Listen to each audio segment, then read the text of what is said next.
Почтили память защитников Отечества и представителей Северной Осетии в Москве.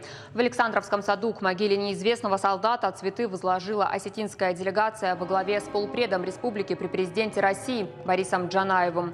В акции приняли участие депутат Госдумы Казбек Тайсаев, председатель Московской осетинской общины Бексалтан Уртаев, настоятель Аланского подворья Вячеслав Джейранов, а также представители осетинской общественности и молодежного представительства республики в Москве.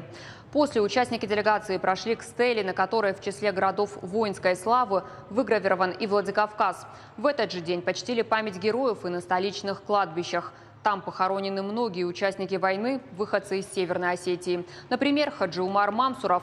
Их могилы накануне праздника приводят в порядок активисты молодежного представительства. Памятная акция проходит ежегодно. Ее организаторы – представители полномочного представительства. День Победы – это самый важный праздник нашей страны.